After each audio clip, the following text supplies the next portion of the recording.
Hey everybody, welcome back to HomeRecordingMadeEasy.com and for another segment of Questions and Coffee with David. This is where I get up super early in the morning. Every morning I'm just rolling out of bed and the first thing I do every morning is get down here in my office and I start answering back the questions that you guys are writing in over the last few days. If you want one of your questions answered in an upcoming video, please send it into info@HomeRecordingMadeEasy.com. That's info@HomeRecordingMadeEasy.com and I will sure to feature your question in an upcoming Questions and Coffee video segment.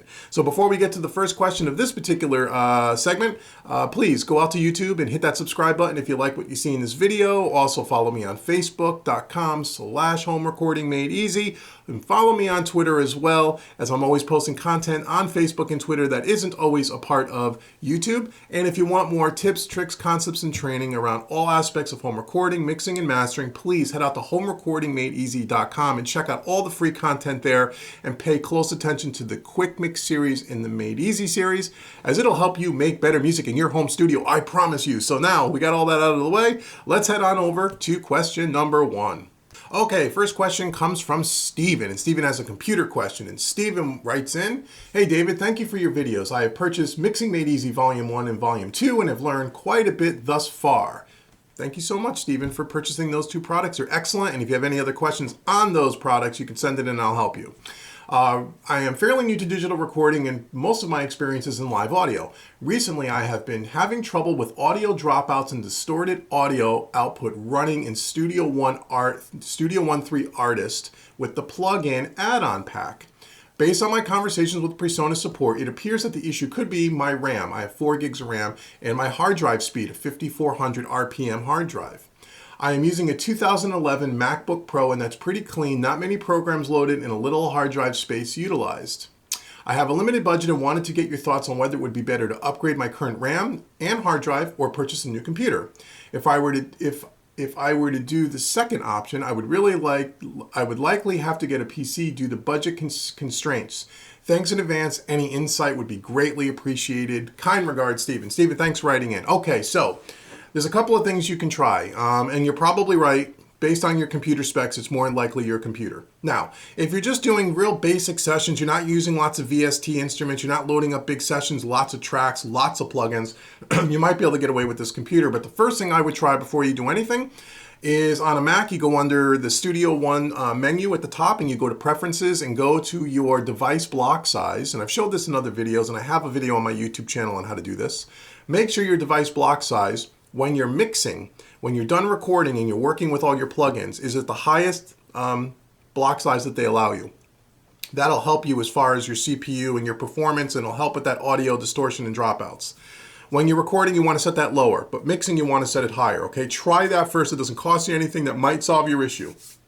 However, if you're using larger sessions and lots of software instruments and such, then your PreSonus is absolutely right. Your computer's an older computer. 4 gigs of RAM is way on the small side. The next thing I would try to save you some money is upgrade that RAM as much as you possibly can. I also have a 2011 MacBook Pro, and I think you could put up to 16 gigs of RAM in it. RAM is cheap. You could probably do that for about $100 or so. Do that. That'll help.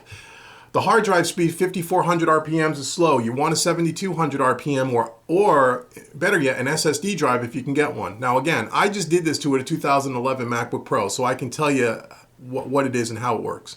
You can get yourself an SSD drive. I think I got I want to say 256 gig. I could be wrong about that. Go out to OWC. That's the place to buy all the Mac stuff affordably. For a couple of $100, you can upgrade the RAM there for another 100 or so. That's 300. $300, that'll get your computer at its highest performance. And you can try that. That might last you for a bit. Now, if that doesn't work and you're planning on running bigger sessions in the future and you're looking to buy a new computer, then you want to do PC because of budget constraints. That's not a bad thing.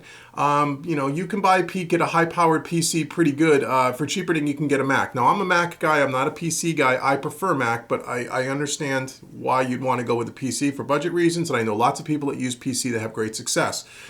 The thing to think about with PC, and what I would suggest maybe you do first, even if you can, is go out to sweetwater.com. They sell a whole thing called, I think, the Creation Station, which is PC-based computers that are specifically built for home recording use and for recording studios. And they have a bunch of different price points that you can check out. So you can get something affordable, entry level, and you can get something real high powered.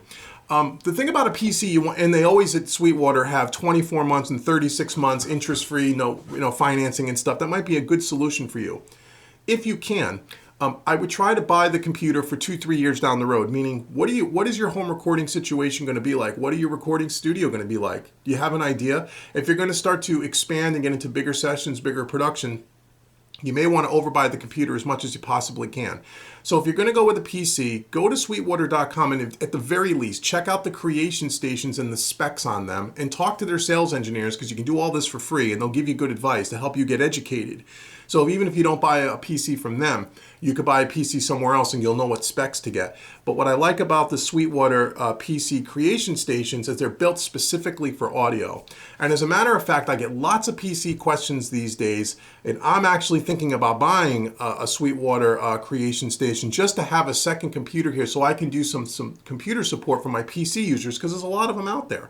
I'm not a big PC guy because Windows drives me crazy, but I know the new versions of Windows are supposed to be a lot more stable. So I'm not going to switch away from my Mac. I got a real high-powered Mac that I'm going to use for all my client stuff and my daily stuff. But I'm thinking about picking up a creation station from Sweetwater just to have one to play around with it, so I can support people. That's what I'm thinking about doing. So anyway, that isn't what you asked me. So okay, so again, upgrade your RAM. Upgrade your hard drive to an SSD as you can. That's the cheapest way to do it. Also, check the device block size. That doesn't cost you anything. If none of that is working, go to Sweetwater, check out the creation station, educate yourself on a PC, and then go that way. But PreSonus is probably right. Your computer is probably the culprit here, because 4 gigs of RAM is not enough, and a 5400 RPM drive is kind of on the slow side. So unfortunately, that you might be a new computer might be in your future, but hey, buying a new computer is always fun too, right, Steven? So that's pretty cool. So again, thanks for writing in. I hope that answers your question. During your journey of getting a new computer, if you decide to go that route, if you have any questions or need someone to bounce some ideas off of, you can always write in, and I'll try to take care of you as best I can. Okay, thanks, Steven, again, and let's head on to question number 2. Okay, question number 2 comes in from YouTube, and it comes from Peso13. I hope I'm saying that right. And his question is, thanks for a well-needed and advise us newbies, as I am one of those. I have a question. I need some direction. I am using my studio to produce and sell instrumentals to a lot of music artists in my hometown and hopefully expand over time. I also plan on selling my own music, as I am also a music artist myself. Do you think I need to buy a mixing board, or will plugins get the job done for me? I've been in the field now for about 4 months and I still have a lot to learn. Any suggestions would be greatly appreciated. Thanks for everything, and I love your channel, by the way. You're an awesome guy. Thanks. Well, thanks, Peso13, for writing in, and thanks for the kind words. And I remember this question because I did respond to you, but I'm going to answer this on video for other people who ask similar questions. The basic answer is you don't need to buy anything. Your plugins will be just fine for what you're trying to do, even stock plugins. And I think I said to you when I responded, don't go out and buy a bunch of third-party plugins you don't need. It looks like you've only been doing this a few months. You're new to this, and that's totally cool. We were all new to this once. Don't worry. Whatever DAW you're using, whatever stock plugins you have, are more than sufficient to produce instrumental music to sell and put online and sell to other artists and stuff. The key is not the plugin, it's not the mixing board, it's the engineer and how you use those tools. And that's why I have a whole product line of Made Easy products to help you out. Check those out. So don't buy a mixing board, keep your plugins, you're fine.